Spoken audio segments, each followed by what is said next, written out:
Hey, Pastor, if you've been asked by a political campaign for an endorsement, don't scroll past this podcast. You and I need to talk. Welcome to Faith Wins. I'm Chad Connelly. This is a place for real conversations, real leadership, and real faith. Because when pastors lead, faith wins. You know, there's no question about it. Political campaigns, every election season, know they want pastors involved. Look, those guys and gals know the numbers. They're math people. They understand the Christian vote still matters. I know some of them will tell you that you don't matter as much, and I've heard all that stuff too. But the fact of the matter is, in most states, the evangelical vote makes up the bigger part of the Republican primary vote. In my state of South Carolina, it's almost 70% of the Republican primary vote is evangelical voters. If you're in a red state, there's no doubt you're significant, massively significant. Even if you're in a blue state, you're bigger than you think. And that's where we use our Run Up the Score program, because a lot of your people are sitting them out. They think their vote doesn't count. So we push that Run Up the Score program to elevate the numbers and tell people, please don't give up. But if you're getting a call from a political campaign, and around election season, you will. Here's what my advice is to pastors. Pastors, if you feel led, you're a pastor, you're a leader. If you feel led to endorse somebody, go for it. That's for you. Maybe that's the way you feel and you need to step out there. I have plenty of pastor friends that do that. But the fact of the matter is, most pastors I know would rather not endorse. That's come about because years and years ago, and look, we did this in 2004. The campaign's approach was, hey, pastor, give us your directory, your church list. And a lot of them did. And they got burned. They got used and abused. And right after the campaign, they wouldn't give them the time of day. I think most of y'all are probably familiar with that. And a lot of the reluctance from pastors to even get involved nowadays, I believe a lot of it goes back to the early 2000s when political campaigns and especially consultants ran around the churches, asked for the directory, and then, of course, for years and years, they pinged their people for money, and they just harassed them. Most of y'all are aware of that. You get text on your phone, just unbelievable how many texts you get a day. And so when you get asked for an endorsement, number one, you're a pastor. If you feel led to endorse, you go for it. But here's what I want you to think about. And I don't want to discourage you if you want to endorse. I just want you to think through this. My goal is to have influence. If your goal is, I want to be in pictures, I want to be on a stage, whatever, that's your call, pastor. My goal, and I think goal for pastor leaders, for Christians, ought to be influence. We need to have more Christian influence. Even with our side, let's face it, we got people who aren't pro-life, who aren't pro-biblical marriage, who really aren't pro-small business, but they became conservatives, Republicans, whatever, because those are popular in some of the states. We know how that works. It's truly a political game. So all I want you to do is think about, what is your goal? My goal is influence. And so if your goal is influence, you got to be able to answer this question. Can you have influence with a campaign once they've checked the box and put you on a list? Oh yeah, I've got my preacher list. The second thing is, can you in your pulpit defend to your people all the actions of any particular campaign? I think I did this right during the presidential. It was kind of funny. I had a political reporter for a very large, very well-known political publication who called and said, well, Chad, I think you're the only unpaid former chairman from your state, because your state matters. South Carolina's first in the South. I said, yeah, most of the former chairmen are working for one campaign or another. And the reporter said, I think you've done this right. I said, what do you mean? And they said, well, all these campaigns think you're working for that campaign, and that campaign thinks that you're working against them. And I'm like, that's exactly where I want to be. I have a 501c3. And look, I have my favorites. I'm human. I got people I like. I got policies I like. But I also, and I got asked this question in Mar-a-Lago by the folks when I was meeting down there with them. They said, you ought to be a part of the campaign. And I said, honestly, I think I'm doing more good on the outside, because there are pastors who don't want to make a political endorsement. They're reluctant to get involved with a campaign. They think it's about a person or personality. I think it's about policies and principles that line up with a biblical worldview.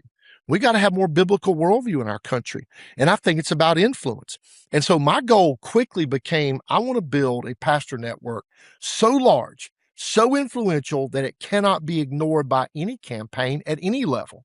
Now, they may diminish us or poo-poo it or, oh, we don't really need the evangelicals. The numbers don't show that. The numbers show that anybody in this environment that wants to win on the conservative side has to involve you. They got to involve the conservative pastors. They got to get you engaged. They got to have your vote. And really, our Run Up the Score program became because I started doing the numbers and I realized that there's no way that that you can lose on the conservative side if you maximize the church vote. Now, the way consultants see this, and this is back to the endorsement thing, is the consultants see they've got to check a box. They've got to, bow to this a little bit, but they want your votes, not always your voices. Now, I got a lot of friends in the consulting class, and I'm not trying to make a broad brush about all of them, but it's a big margin. And it's because they don't really share your values. And because, frankly, they'll think, okay, this is going to be too much headache for me. I don't want to deal with this. So the way they're going to deal with it is check a preacher box, get you on a list, get you an endorsement. And then let's face it, it gets a little bit more uncomfortable as you go on. I've sat in meetings at pretty much every level now. And most of the consultants kind of do that flippant, oh, who's dealing with the blankety blank Christians? Can't tell you how many times I've heard that line. Who's dealing with the Christians? Oh, there's Chad. Okay, Chad's here. And it's frankly offensive. And I've educated a lot of my consulting buddies, don't be like that. Let me help you. Let me work through this. Most pastors don't want to endorse, but most pastors do want to engage. Don't spend all your time, Mr. Consultant, turning them off. Y'all are pastors. You got more on your plate than they can imagine. You're dealing with hospital visits. You're dealing with people's problems in the church. You're dealing with your own family situations and kids and finances and running a church. And the bigger your church is, the bigger the headache. Then you got staff to deal with. And so they don't relate to that. We're all in our bubble, right? We're all in our little world. We're dealing with what we're dealing with. We don't have time to understand everything else. I understand that. But you as a pastor have far more influence than you would believe. You have far more influence than you give yourself credit for. That's the truth. And think about this. If you look at that George Barna number, I've used this before on the podcast, about 80 million people in church on a Sunday, about 80 million. Only 32, 33 million vote in a national election. And let's face it, they don't always measure those numbers. And if you look at Pew Research and Gallup Research and Barna numbers, they tend to be a little bit cloudy because the definitions are different. But by everybody's definition, somewhere between 30 and 50 million people who sit in church and profess Jesus as Lord don't even vote. 30 to 50 million. We can change the whole nation if all we did was maximize the evangelical vote. That's our goal at Faith Wins. Faith Wins became about how do we maximize the Christian vote in every single election. That's why we call the program Run Up the Score. Because I found out that consultants fundamentally believe they can reach you through TV ads or digital ads. But I know that what George Barna says, the number one reason people go vote is somebody they respect says, hey, this is a big deal. You got to go vote. You got to be registered. So we teach the basics. We teach churches to run up the score just by doing two things: register everybody vote and teach them to vote biblical values. Hold voter registration drives. We're going to do an entire podcast coming up about how do you do a voter registration drive. It's simple. We've got all the links for all 50 states on faithwins.org. You can find those on there. Just got to go and we'll make that easy for you. I'll make sure that's easy.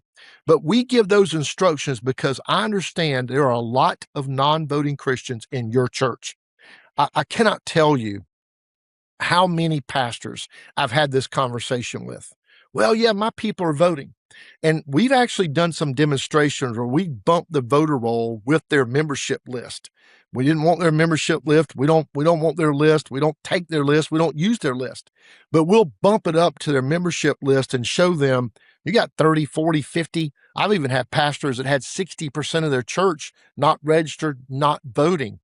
And, I don't know if you remember in Houston, Texas, there was one school board member that started the whole boys and girls bathroom thing. One school board member. My buddy David Barton from Wall Builders did some research. That person on the school board outside of Houston won the election by 1,800 votes. There was one church in that district with over 3,000 potential voters, but the pastor never mentioned it. So our Run Up the Score program totally revolves around building relationships with pastors who then talk to other pastors who encourage their people to do those two things: register everybody to vote and teach them to vote biblical values.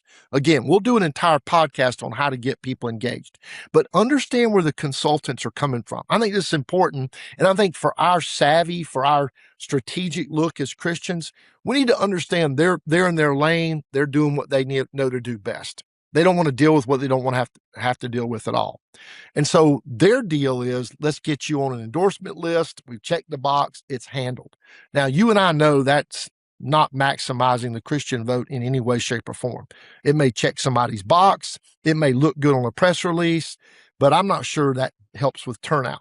You know, I've done enough in politics. I was a state party chairman. I was the first ever national director of faith engagement at the GOP. And I've got to watch all this at a granular, close-up level. And somebody's got to do a ground game.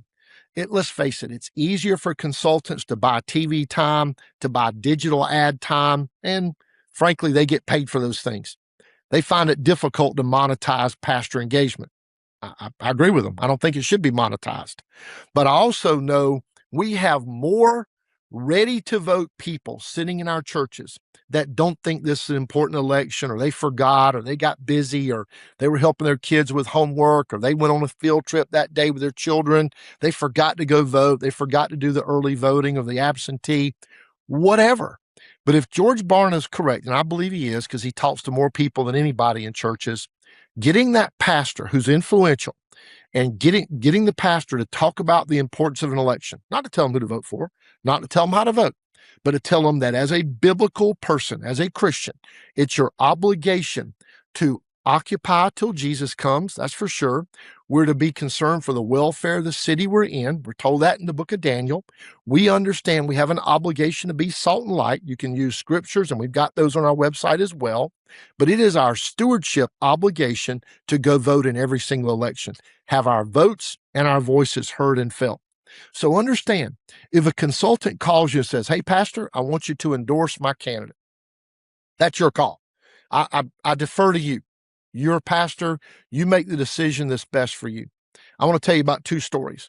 So I've got a particular pastor in one of the early states, very close friend. I'm going to have him on the podcast really, really soon so that you can hear directly from him, and I'll let him tell what he feels most comfortable telling. But here's the story I want to tell you. He was offered money from multiple presidential campaigns to endorse, and he called me. He said, "What do you think? I've done this in the past, and honestly, this is game-changing money for my family." And I said, "Pastor, I want you to do what you feel like you're supposed to do. Pray about it. You do what you feel led to do. But here's what I'm going to ask you. What's your goal? If your goal is to be on a list and to be the preacher endorser list or whatever, or to be on stages, go for it. But let me ask you this. What if the one you endorse doesn't win? And by the way, the one that wanted to pay him to endorse didn't win." I said, "How do you have influence with the winner?" My goal is influence. You got to choose what the goal is for you. Second story. My very own pastor in my state was hammered by a political consulting campaign. "Need you to endorse, need you to endorse." And he respectfully said, "Look, I just don't endorse." By the way, I would say that's 90% of pastors. They don't endorse. They just don't think they need to be endorsing. Well, the young person on the political campaign comes back, "Well, we won't use your church name. We just need your county, and we'll use your title as a pastor." And the pastor said, "Look, respectfully, I just don't endorse." I believe they went back and forth 6, maybe 7 times on text. And finally, my pastor reaches out to me and says, "What should I say? This person, the campaign consultant, won't take no for an answer." And I'm very uncomfortable. The young person even said, "Well, pastor, if you want to endorse, who's a Sunday school teacher or a deacon or somebody in your church so we can use your county, your church name in your county, and be on our list?" And that's when he reached out to me and said, "What do I do?" I said, "Ask him how he got your cell phone." And the kid said, "Public records." Well, then the pastor knows the kid's lying. The consultant allowed him to lie and say, "I got it." Well, he actually got it through a little bit of a devious way, because this pastor had gone to an event that was actually not a campaign event. And the pastor put his name on there and his number on there. And that's how this young kid got it. Don't don't misunderstand. They're just trying to do their job. They're not trying to be ugly or rude, but they're going to do every shortcut they can to get around whatever. He's just trying to fill in a blank. I mean, this young guy who's probably, I don't know, 23, 24, he's working for a big campaign. He's just trying to do what his bosses are telling him to do. His goal is preacher endorsements. His goal is fill out a little sheet of paper. My goal is influence. My goal is to have the ability to speak into campaigns, to staffs, and not just this campaign or that campaign, all campaigns at every level. I believe we ought to have more Christian influence in that. And while that may make them upset with you or mad at you, if you endorse, you lose all your leverage from then on. If you don't endorse and you build relationship that's authentic and real, I don't think we as Christians and you as a pastor ought to be inauthentic at all. I think you ought to let them know, I want to have this relationship with you.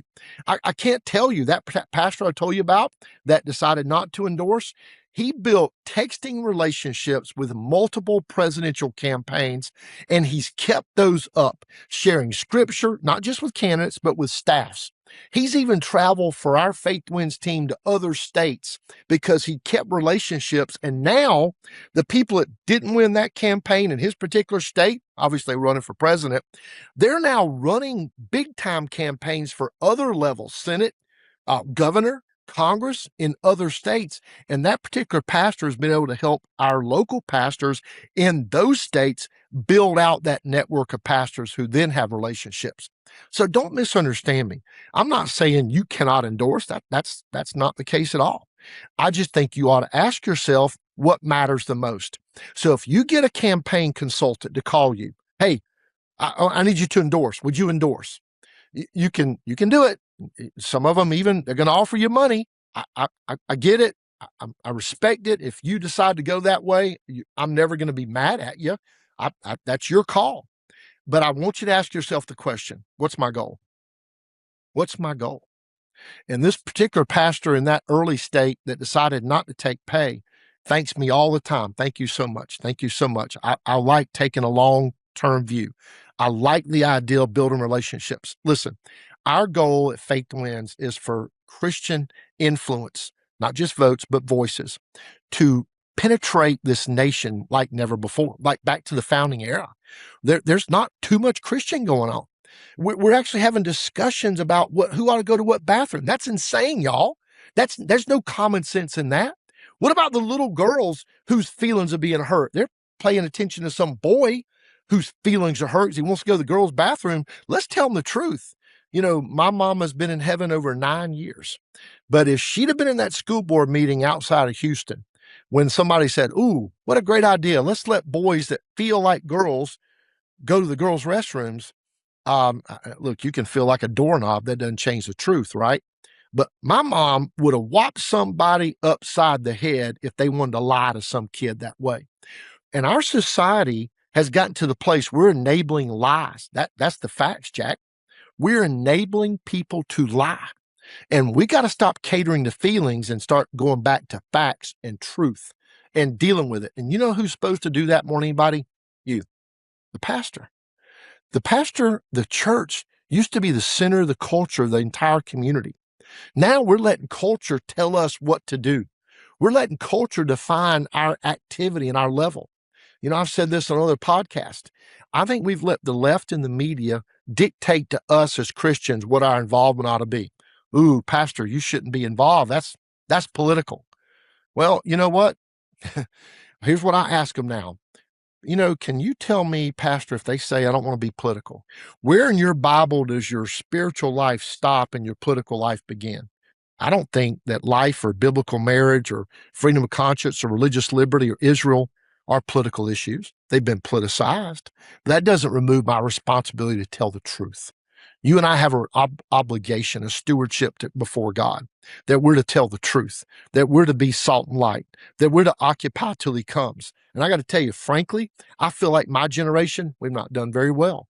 The fact we're even having conversations about some of this utterly stupid stuff that's going throughout society that we've allowed to happen, it's because there wasn't a Christian in the room when a lot of these conversations came up.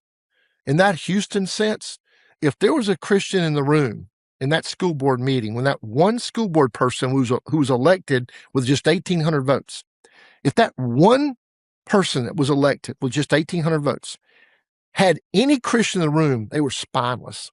Because you and I know, if you and I had been in that room, if my mom had been in that room, we just stood up and said, whoa, whoa, whoa, whoa, whoa, wait a minute. Because what we've seen now is that idea of letting boys participate in girls' sports or change in girls' locker rooms or go to girls' restrooms, that began in that one school board meeting in Houston, Texas. It swept the nation. Now, I think that's reversing at this point. It looks like we were returning to some basic common sense, but it began because there wasn't a Christian in the room. Christians, pastors, this is our time. We've been given a great opportunity. Is it a moment or is it a movement? Faith Wins is dedicated to maximizing Christian votes, yep, but voices throughout the public arena. So if you get a call that you're supposed to endorse a campaign, it's okay if you do it, but I want you to ask yourself, what's your goal? My goal is Christian influence. God bless you. We'll see you next time. Thank you for listening to Faith Wins. Be sure to subscribe and share this episode. And remember, when pastors lead, faith wins.